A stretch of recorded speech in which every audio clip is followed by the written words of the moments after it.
Congressman Paul, I want to show you the video that got the most votes of all the video questions submitted to YouTube, and this one comes, as you can see, from Brandy and Michael in Spencer, Indiana. There's growing concern among Americans about the size and the scope of the federal government and its infringement upon state and individual rights. If you're elected president, how do you plan to restore the 10th Amendment, hold the federal government only to those enumerated powers in the Constitution, and allow states to govern themselves?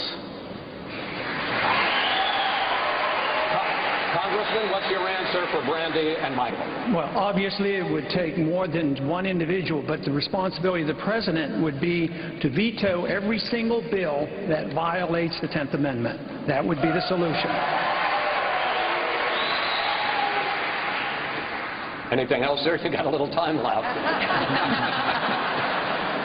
Well, I'll tell you what, that is the subject that is crucial because government is too big in Washington, D.C. It's run away. We have no controls of spending, taxes, regulations, no control in the Federal Reserve printing money. So if we want government, whether it's medical care or whatever, it's proper to do it at the local level as well as our schools. But there's no authority in the Constitution to do so much of what we're doing. There's no authority for them to run our schools, no authority to control our economy, and no authority to control us as individuals on what we do with our personal lives.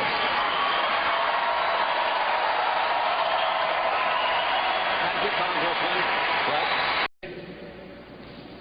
Hi, I'm Stella Lohman from Atlanta, Georgia.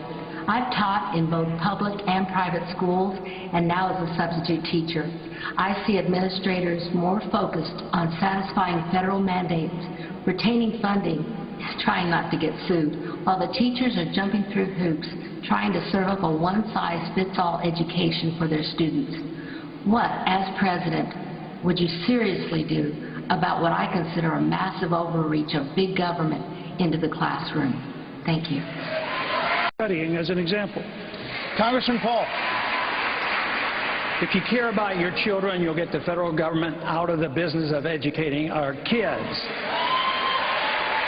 In 1980, when the Republican Party ran, that part of the platform was to get rid of the Department of Education. By the year 2000, it was eliminated, and we fed on to it. Then we, as Republicans, added No Child Left Behind. So the first thing a president should do is the goal should be set to get the government out completely, but don't enforce this law of No Child Left Behind. It's not going to do any good, and nobody likes it. And there's no value to it. The teachers don't like it, and the students don't like it. But there are other things that the federal government can do, and that is give tax credits for the people who will opt out. We ought to have a right to opt out of the public system if you want. You asked your question. He gave his answer, sir. Okay. Sometimes we're frustrated with all of you answering questions. Congressman Paul, I want to ask you a question about a comment you made a couple of weeks ago about a border fence with Mexico. Here's what you said, sir. I want to quote it. There's capital controls and there's people control. So every time you think of a fence keeping all those bad people out, think about those fences maybe being used against us, keeping us in. Question, Congressman. Do you know a lot of Americans who want to take their money and flee the United States of America? There are some. All the candidates up here talk about repatriation of dollars. They've already taken them overseas. We're talking about trying to bring in $1.5 trillion because they leave our country because we make it uncomfortable. Too many regulations, too much taxation.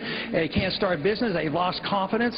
Yes, when countries destroy a currency, they do lead to capital controls and they lead to people control. So I think it is a real concern.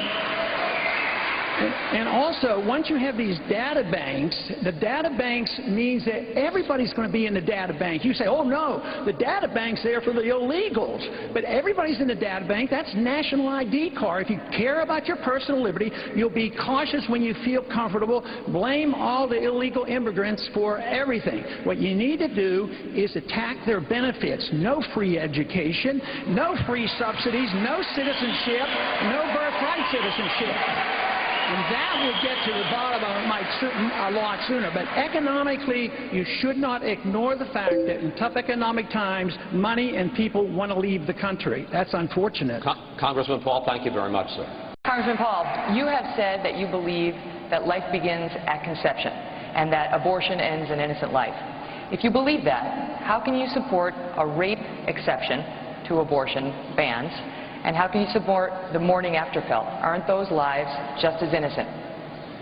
They may be, but the way this is taken care of in our country, it is not a national issue. This is a state issue.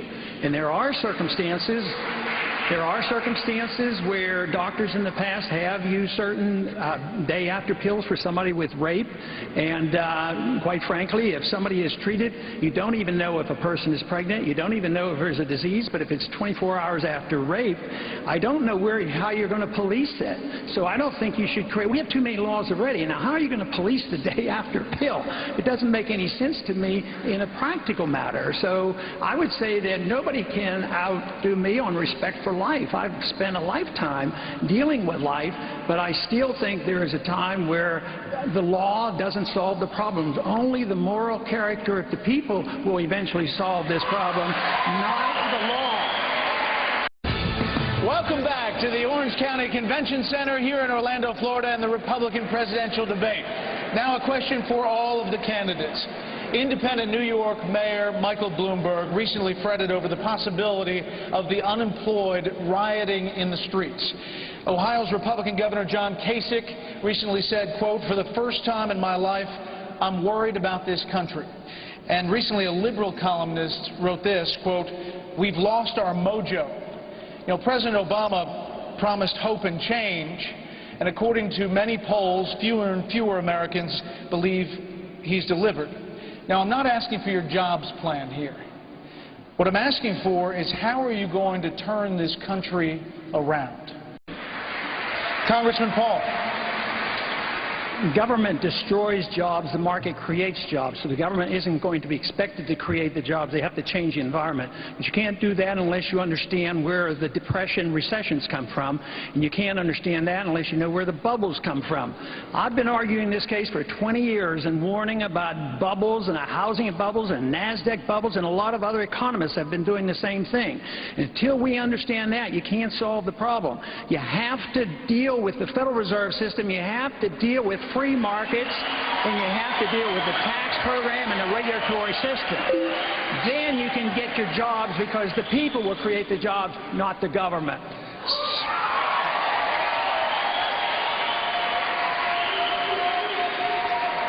Waiting for the applause. Speaker. Welcome back to Orlando for our final round, our final question from YouTube. Our wild card question comes from Darrell Owens in Richmond, Virginia. If you had to choose one of your opponents on the stage tonight to be your running mate in the 2012 election, who would you choose and why? And why would this person help you make the country better? Again, if you had to choose a running mate, one of the people on the stage with you, who would you choose and why? 30 seconds down the road. Governor Johnson. Sorry. Well, that would be the guy 3 down, Congressman Paul, and that would be the notion that this country is about liberty and freedom. Congressman Paul, heard away. I don't plan to make a choice at the moment, because I am on national polls. It seems like I'm in 3rd place now. I think it would be inappropriate. As soon as I'm one of the 2 top tier, then I will start thinking along that line. But right now, I'm going to defer and just work very hard and make sure that I stay in the top tier, and then eventually be one of the top 2 contenders.